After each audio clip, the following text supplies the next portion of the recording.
여러분, 나태주 시인의 시 가운데 이런 문구가 있습니다. 뽑으려 하니 모두 잡초였지만 품으려 하니 모두 꽃이었다. 이 내용을 좀 다르게 바꿔서 이렇게 쓴 시도 있습니다. 품으려고 하면 잡초도 꽃이고 베려고 하면 꽃도 잡초다. 우리가 어떤 관점으로 보느냐가 참 중요하다라는 말이죠. 남을 부정적으로 보고 판단하게 되면 모든 게 잡초처럼 보일 것입니다. 하지만 또 사랑의 눈, 따뜻한 마음의 눈으로 바라보면 모두 풀조차도 꽃으로 보이게 된다. 그래서 중요한 것은 내 마음의 시선, 마음의 온도라는 것이죠. 여러분, 오늘도 모든 사람을 꽃으로 여기고 사랑하는 그런 은혜가 있게 되시기를 주님의 이름으로 축복합니다. 자, 바벨론 같은 세상에서 어떻게 믿음을 지키며 살 수 있을까? 우리가 계속해서 이 다니엘의 삶과 신앙을 통해서 이 답을 찾아가고 있습니다. 오늘 네 번째 시간인데요. 지난주에 우리는 다니엘처럼 기도의 사람이 되자라는 말씀을 드렸습니다. 이 다니엘은 다른 신에게 절을 하면 사자굴에 처해진다, 이런 금령에도 불구하고 전에 하던 대로 하루 3번씩 기도를 하는 기도의 사람이었죠. 믿음은 결코 하루아침에 완성되지 않고 거룩한 습관에 따라 형성된다라는 것입니다. 자, 오늘 본문은 또다시 다니엘의 기도를 우리에게 소개하고 있습니다. 지난번에는 조금 일반적인 그런 말씀을 했다고 한다면 오늘은 좀 더 구체적인 그가 어떻게 기도했는지 그 내용을 보여주고 있죠. 우리가 다 읽지는 않았지만 이 3절부터 기도가 쭉 시작이 되는데 기도를 하게 된 계기가 2절에 나와 있습니다. 2절에 보면 이런 말씀이 있죠. 다니엘이 예레미야 말씀을 읽다가 연수를 깨닫게 되었다라는 말씀을 하고 있습니다. 여러분, 예레미야서가 어떤 말씀입니까? 예루살렘의 멸망과 회복을 약속한 예언서입니다. 남유다가 그 죄로 말미암아 바벨론에 의해서 무너지게 될 것이지만 70년 만에 다시 고국으로 돌아오게 될 것이다. 이것을 이야기하고 있는 책이죠. 오늘 다니엘이 읽었다고 하는 연수는 바로 이 70년 귀한 생활을 하게 될 그 기간을 의미하고 있습니다. 포로 생활을 마치고 70년 만에 돌아온다. 이 부분을 읽고 기도하게 되었다라는 것이죠. 자, 다니엘은 무려 4명의 왕이 바뀌는 동안에도 계속해서 총리직을 유지했던 사람입니다. 아마 이 왕조가 바뀌고 새로운 왕이 등극함에도 계속 총리로 중용된 사람은 아마 역사상 다니엘 말고는 없을 것입니다. 자, 지금 그럼 다니엘이 섬기고 있는 왕은 누구일까요? 오늘 1절 말씀을 보면 이 메대 족속 아하수에로의 아들 다리오가 갈대아 나라 왕으로 세움을 받은 첫 해, 이렇게 기록하고 있습니다. 즉 다리오 왕 때라는 것이죠. 여러분, 다리오 왕은 주전 539년경부터 메대 바사 왕국의 왕으로 통치를 했습니다. 이 메대 바사 왕국은 바사 왕국이 들어서기 전에 잠깐 존재했던 과도기적 정부였습니다. 즉, 이 다리오 왕은 짧게 1, 2년 정도의 통치를 하고 난 다음에 그 다음은 고레스 왕이 등장해서 바사 제국을 건설한다는 것이죠. 여러분, 고레스 하면 떠오르는 것이 있지 않습니까? 무엇이죠? 바로 고레스 칙령이죠. 이 바벨론 제국을 완전히 제압하고 바사 왕국을 세운 그 고레스가 제일 먼저 왕이 돼서 한 것이 무엇이냐면 포로로 끌려와 있던 그 모든 이스라엘 백성들을 고국으로 돌려보냈다라는 것입니다. 이것이 고레스 칙령인데 이 칙령을 언제 선포하냐면 정확히 이스라엘이 포로로 끌려간 지 70년 되는 그 해 선포를 했다는 것입니다. 자, 지금 다니엘은 이 포로 귀환을 불과 1, 2년 앞두고 있는 상황에서 이 예레미야 말씀을 읽었다라는 것을 알 수가 있죠. 자, 포로민이 되어서 낯선 이방 나라에 와서 지금 산 지가 벌써 70년 가까이 됩니다. 근데 예레미야서를 읽으니까 이제 곧 70년이 다 돼서 귀환하게 된다는 말씀을 읽게 되었습니다. 그러니 얼마나 기쁘겠습니까? 얼마나 감사했겠습니까? 정말 춤을 추고 감사해도 모자랄 그런 상황이었죠. 그런데 다니엘은 이 말씀을 읽고 난 다음에 무엇을 했냐면 금식하고 베옷을 입고 죄를 덮으며 회개했다라고 말을 하고 있습니다. 여기 베옷, 죄, 금식, 이것은 철저한 하나님 앞에의 엎드림, 회개를 보여주는 단어들입니다. 여러분, 다니엘은 왜 지금 귀환을 앞두고 있는 이 좋은 상황 속에서 이런 기도를 한 것입니까? 바로 이 다니엘은 자신들의 죄를 깨닫고 보았기 때문에 그런 것입니다. 다시 고국에 돌아가고 자유를 얻는 것도 물론 감사한 일이지만 하나님께 먼저 죄를 고백하고 하나님께 용서를 구하는 그 회개의 기도가 중요하다고 여긴 것입니다. 내가 아무리 하나님의 은혜를 누린다 해도 이 회개 없이 또다시 내가 살아가게 된다면 죄의 길로 들어설 것이기에 하나님의 그 은혜를 잊지 않고 죄를 다시 범하지 않기 위해서 이 다니엘이 그렇게 철저하게 주님 앞에 회개하는 기도를 드렸다라는 것입니다. 여러분, 예수님이 이 땅에 오셔서 제일 먼저 한 일이 무엇입니까? 회개하라, 천국이 가까이 왔느니라. 예수님은 천국을 먼저 말씀하지 않았습니다. 회개를 촉구했습니다. 회개 없이는 천국이 없다. 천국으로 가는 길은 바로 회개에 있다라는 것을 말씀하신 것이죠. 오순절 마가의 다락방에서 베드로가 설교를 하자 사람들이 요동을 하면서 탄식합니다. 우리가 어찌해야 할꼬? 그때 베드로가 뭐라고 말했습니까? 회개에 합당한 열매를 맺으라. 주님 앞에 회개의 시간을 가져야 한다고 말한 것이죠. 그때 사람들이 모두 엎드려 자복하고 회개함으로써 3,000명이 회심하고 초대교회가 탄생한 것입니다. 여러분, 하나님의 구원은 언제 임합니까? 주님께서 회개의 마음을 부어주시고 주님 앞에 엎드릴 때 임하게 됩니다. 주여, 나는 죄인입니다. 이 죄인을 용서하옵소서. 눈물로 통회할 때 하나님이 그 영혼을 불쌍히 여기시고 구원하시는 것입니다. 다니엘은 지금 이스라엘 백성을 위해서 그 회개의 기도를 드리고 있고 주의 용서를 구하고 있는 것입니다. 여러분, 에스겔서 14장 14절에 보면 이런 말씀이 있습니다. 비록 노아, 다니엘, 욥 그 가운데 있을지라도 그들은 자기의 공의로, 자기의 의로 자기 생명만 구원하리라. 자, 여기 믿음을 지킨 인물로 세 사람이 언급되고 있습니다. 노아, 욥, 그리고 다니엘이죠. 이 세 사람을 가리켜 구약의 3대 의인이라고 합니다. 여러분, 다니엘은 우리가 살펴봤지만 정말로 흠을 찾아볼 수 없는 완벽한 사람이었습니다. 그 대적자들도 그의 신앙을 트집 잡는 것 외에는 도저히 다니엘을 고발할 근거가 없다라고 생각했습니다.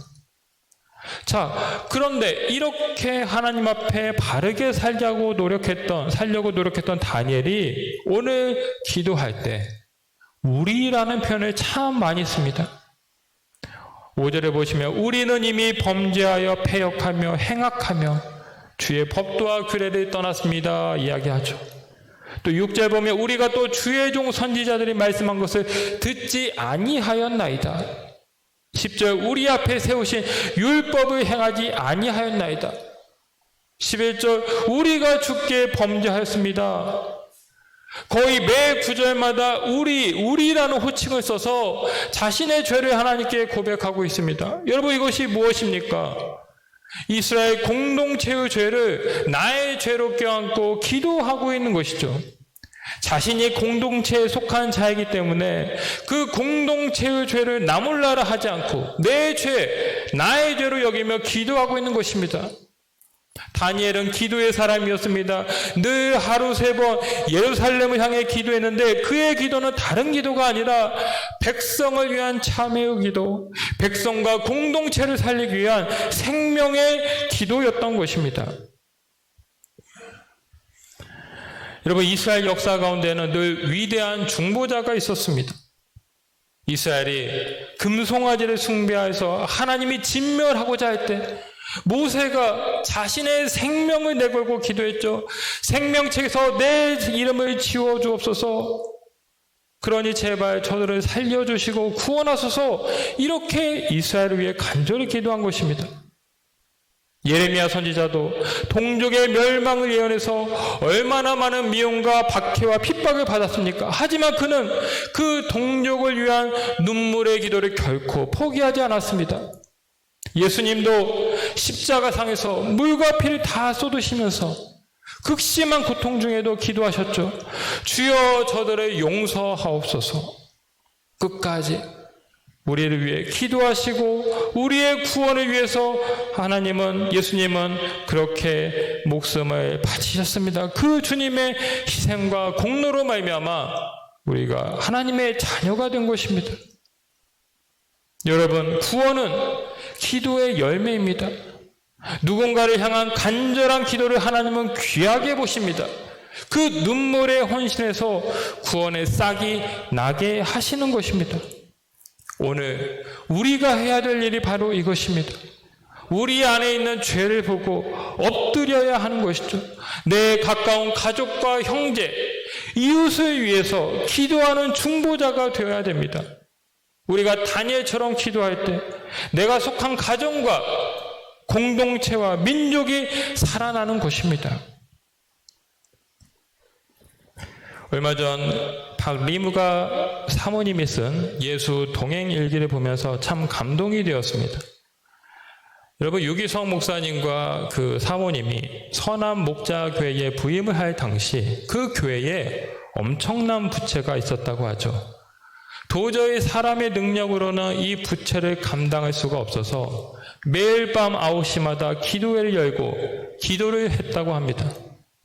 처음에는 사람들이 그래도 좀 많이 모여서 함께 기도했는데 한 달쯤 지나자 기도 소리도 잦아지고 기도 인원도 줄어들면서 이대로 기도회가 흐지부지 되는 거 아닌가 마음이 힘들었다고 합니다. 그런데 어느 날 계속 기도를 하고 있는데 갑자기 하나님께서 애통의 마음을 부어주시면서 기도가 달라졌다라고 합니다. 처지와 형편에 대한 애통함이었고 함께 기도하는 성도들이 고마워서 울고 애통하는 심령들이 안타까워서 울었다라고 합니다. 그리고 그때 하나님께서 주신 말씀이 이것이었습니다. 눈물 위에 부어지는 불이다. 여러분, 세상의 불은 물을 부으면 꺼지게 됩니다. 하지만 성령의 불은 기도의 눈물을 기름 삼아 타오른다라는 것입니다. 그러면서 엘리야 제단에 임한 불의 의미가 새롭게 다가왔다고 했습니다. 여러분, 그 제단에 많은 물이 부어져 있었는데 그 물은 다름 아니라 엘리야의 눈물이었고 기도였다라는 것이죠. 무너진 여호와의 제단을 보며 타락한 이스라엘 백성을 보며 흘린 엘리야의 눈물이었고 그 눈물 위에 하나님의 불이 임했다라는 것을 묵상하게 되었다라는 것입니다. 이것을 깨닫고 나서 기도회 때 성도들과 나누게 되는데 하나님께서 더 강력한 눈물과 애통함을 부어주셨다고 합니다. 교회를 위해 기도하지 못한 것, 은혜의 통로로 살아가지 못하고 불평불만한 것, 하나님을 거짓 취급하면서 얼마 헌금할지 계산한 것, 서로 사랑하지 못한 것, 끝없이 눈물로 회개하며 자복했다는 것이죠. 사모님이 그래서 비로소 알게 되었다고 합니다. 하나님이 상하고 통회하는 마음을 멸시하지 않는다는 것이 바로 이것이구나. 하나님은 깨어진 마음을 원하신다. 기도 응답을 위해 애절히 기도하는 것이 아니라 우리 심령에 대한 그 애통의 눈물을 하나님은 받기 원하신다는 것을 알게 되었다라는 것입니다. 사랑하는 성도 여러분, 눈물로 기도하고 계십니까? 하나님은 우리의 눈물을 계수하신다고 했습니다. 눈물로 씨를 뿌리면 반드시 기쁨으로 단을 거둔다고도 했습니다. 가정과 교회, 민족을 위해 애통하는 마음으로 눈물을 흘릴 때 성령의 불이 임할 것입니다. 눈물로 통회할 때 우리의 기도는 하나도 땅에 떨어지지 않고 응답됨을 믿으시기 바랍니다. 자, 다니엘의 기도는 공동체 회복을 위한 회개의 기도였습니다. 자신의 정욕과 살아온 욕심을 위한 기도가 아니라 공동체를 위한 매우 성숙한 기도를 드렸죠. 자, 다니엘의 기도로 좀 더 들어가 봅니다. 다니엘은 지금 이스라엘이 수치를 당하는 것은 하나님께 범죄했기 때문에 그 범죄의 결과라고 강조합니다. 이스라엘 백성들에게 큰 재앙이 임한 것은 하나님을 기쁘시게 하지 않았기 때문에 이스라엘 백성들의 그 죄 때문이라고 바르게 이야기하고 있죠. C.S. 루이스라는 분이 이런 말을 했습니다. 인간은 단순히 불완전한 존재가 아니라 무기를 내려놓아야 할 반역자이다. 여러분, 이스라엘은 지금 반역자와도 같죠. 아니, 주님을 모르는 인간은 모두 이와 같습니다. 얼마나 많은 사람들이 하나님을 모욕하고 하나님 없이 교만하게 살아가고 있습니까? 자, 그런데 다니엘은 이런 패역하고도 반역한 이스라엘 공동체를 위해 회개 기도를 하고 있습니다. 하나님의 용서를 구하고 있습니다.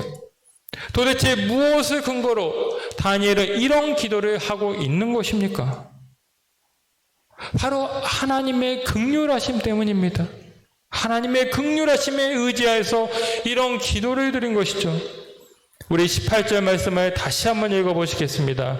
오늘 18절 말씀 읽습니다. 나의 하나님이여 귀를 기울여 들으시며 눈을 떠서 우리의 황폐한 상황과 주의 이름으로 일컫는 성을 보옵소서. 우리가 주 앞에 간구하는 것은 우리의 공의를 의지하여 하는 것이 아니요 주의 큰 긍휼을 의지하여 함이니이다. 아멘. 다니엘이 기대하고 지금 의지한 것이 무엇입니까? 주님의 긍휼입니다. 인자와 자비가 풍성하신 그 하나님께서 다시금 긍휼로 이스라엘의 죄를 사해 주시고 주님의 백성 삼아 주시길 간구했다라는 것입니다. 여러분, 지금 비가 이번 주 내내 많이 왔죠. 이 비로 얼마 전 그 강원도에 물 부족이 심각했지만 많이 해갈이 되었다라는 것을 들었습니다. 전에는 저수지 바닥이 드러날 정도로 물이 없어서 그곳 주민들이 참 어려움을 겪어야 했습니다만 이제 괜찮아졌다라는 것이죠. 저는 이 비를 보면서 인간의 마음이 이와 같다라는 생각을 해봅니다. 여러분, 어느 때는 우리 마음이 참 풍족합니다. 넉넉해서 다른 이들에게 따뜻하게 사랑의 말도 하고 자비를 행하면서 살아가기도 하죠. 그런데 또 어느 때는 우리 마음이 사막처럼 황폐하고 메말라져서 여유가 없습니다. 쉽게 화를 내고 남에게 상처를 주고 아프게 합니다. 여러분, 우리 인간의 마음은 마치 갈대처럼 쉽게 흔들리고 변덕이 심합니다. 신뢰의 대상이 되지 못하는 것이죠. 그런데 하나님의 마음은 어떻습니까? 결코 그렇지 않습니다. 오늘 다니엘이 말한 것처럼 큰 긍휼의 하나님이십니다. 우리의 마음이 마치 작은 시냇물가의 그 물이라면 하나님은 오대양의 그 큰 바다와도 같습니다. 깊이를 알 수 없고 끝이 없으며 측량할 수 없는 분이 하나님이시다는 것이죠. 범죄한 우리가 주님 앞으로 나아갈 때 하나님은 70번씩 7번이라도 용서해 주시는 분입니다. 호세아 선지자가 그 집던한 창기 고멜을 다시 아내로 받아들이는 것처럼 하나님은 우리를 주님의 신부 삼아주시고 우리를 기뻐하시는 분인 것이죠. 허랑방탕한 삶을 산 그 탕자가 빈손으로 거지 모습으로 돌아왔을 때 누구보다도 먼저 달려가서 뛰어가서 안아주시는 분이 하나님이십니다. 오늘 다니엘이 의지한 것이 바로 이 하나님의 긍휼이라는 것입니다. 도저히 용납할 수 없는 반역자요, 죄인 중에 죄인이지만 하나님께 간구할 때 하나님이 다시금 용서하실 것이다, 그 믿음으로 주님께 나아가신 것입니다. 여러분, 19세기 러시아에서 익명의 그리스도인에 의해 쓰여진 책이 있습니다. 순례자의 길, 이런 책인데 이 책에 보면 무명의 그리스도인이 나옵니다. 그는 어떻게 하면 성경에 나오는 쉬지 말고 기도하라, 이 말씀을 실천할 수 있을까? 이것을 늘 고민합니다. 그래서 그는 여행을 떠나면서 많은 사람들로부터 기도에 관한 조언을 구하고 또 어떻게 하면 기도를 잘 할 수 있을까, 그렇게 살아가다가 4세기경 이집트의 사막 교부들이 했다는 예수 기도라는 것을 알게 됩니다. 여러분, 예수 기도는 한 문장의 형태로 된 아주 짧은 기도입니다. 이런 내용이죠. 주 예수 그리스도시여 저에게 자비를 베푸소서. 자, 이 한 문장의 기도 안에 놀라운 신앙의 비밀이 담겨 있습니다. 인간이 죄인이고 예수 그리스도는 하나님의 아들, 신성을 지니신 분이심을 보여주고 있죠. 그리고 우리 인간은 하나님의 자비와 긍휼이 없으면 단 한시도 살 수 없는 연약한 존재라는 것을 보여주고 있습니다. 결국 이 한 기도는 매우 짧지만 가장 기도의 핵심과 본질을 담아내고 있습니다. 죄와 욕망으로 늘 넘어지고 신음할 수밖에 없는 인간이 하나님의 자비하심을 구하면서 기도해야 된다. 짧은 문장으로 호흡하듯이 계속 기도할 때 우리는 하나님의 자비를 구하게 되고 얻게 되고 그 기도를 통해서 주님과 동행하는 삶을 살 수 있도록 도와준다라는 것입니다. 그래서 지금도 동방정교회 전통에서는 이 기도를 지금도 매일 실천하면서 하고 있다라는 것이죠. 여러분, 갱점의 작가 미우라 아야코 씨가 있습니다. 1922년 4월 일본 홋카이도에서 태어나죠. 그는 초등학교 교사로 재직하면서 아이들을 가르치게 되는데 제2차 세계전이 터지면서 가르치는 일에 자신감을 잃게 됩니다. 가치관의 상실로 큰 허무감에 빠지게 되죠.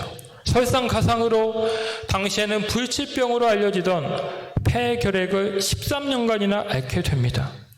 머리부터 허리까지 깁스를 해야 했고 타인의 손을 빌려 대소변을 발휘했습니다. 매일 천장을 보면서 죽음의 공포와 싸웠습니다. 청춘의 전부를 알 수 있는 그 젊은 시기를 누워 지내는 참으로 고통스러운 나날을 보냈습니다. 그런데 이런 그녀가 소망을 갖게 된 사건이 있었습니다. 주님이 그의 삶 가운데 찾아오면서 말씀을 통해 그리스도의 사랑을 깨닫게 되었다라는 것이죠. 그래서 병상에서 그는 세례를 받고 전혀 다른 사람으로 태어나게 됩니다. 한 사람이라도 더 많은 사람들에게 그리스도의 사랑을 전하고 싶어서 소설을 쓰기 시작합니다. 그리고 무려 96권의 방대한 기독교 서적을 남기게 되었죠. 이분이 인터뷰에서 이런 말을 했습니다. 제가 결핵과 대상포진, 직장암, 파키스병 등 수많은 난치병을 이겨낸 것은 하나님의 은혜와 기도 덕택이었습니다. 지금 고통 가운데 괴로워하는 분이 계시다면 소망을 잃지 마십시오. 주님 안에서 새로운 소망을 찾으십시오. 하나님께서 주시는 큰 위로의 소망이 여러분과 함께하고 있습니다. 사랑하는 성도 여러분, 내가 중보자가 되어서 가정과 교회와 민족과 열방을 위해 기도할 때 하나님은 우리의 기도를 들으시고 성령으로 역사하십니다. 우리의 죄가 아무리 주홍같이 붉다 할지라도 주님의 긍휼은 바다와 같이 크고 광대해서 우리 모든 허물을 깨끗하게 씻으시고 정결케 하십니다. 우리가 의지할 것은 오직 주의 긍휼하심입니다. 불쌍히 여기시고 자비를 베푸시는 그 주님의 마르지 않는 긍휼에 힘입어서 우리가 주님의 자녀로 살아가는 것입니다. 주님께 눈물로 기도할 때 하나님이 들으시고 응답하시는 것입니다. 주 예수 그리스도시여 나에게 자비를 베푸소서. 오늘도 우리의 호흡까지 세시고 들으시는 주님께 기도하시고 주의 긍휼을 의지하여서 주님의 풍성한 은혜를 누리며 살아가시는 여러분들 다 되시기를 주님의 이름으로 축원합니다. 기도하겠습니다.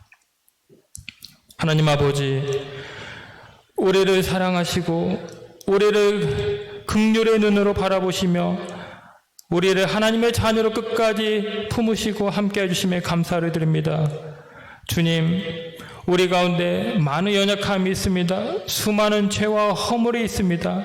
그런 것이 보일 때마다 주여 오늘 다니엘처럼 엎드려 자복하며 회개함으로 나아갈 수 있는 믿음의 자녀들 다 되게 하여 주시옵소서. 우리는 오직 주님의 긍휼하심을 의지하며 기도합니다. 주께 기도할 때에 주님이 다시금 깨끗게 하시고 용서하시고 다시금 사랑으로 품어주심을 믿고 확신하오니 하나님 그 사랑으로 날마다 승리하며 살아가는 우리 모두가 되게 하여 주시옵소서. 감사를 드리며 예수님의 이름으로 기도하옵나이다. 아멘.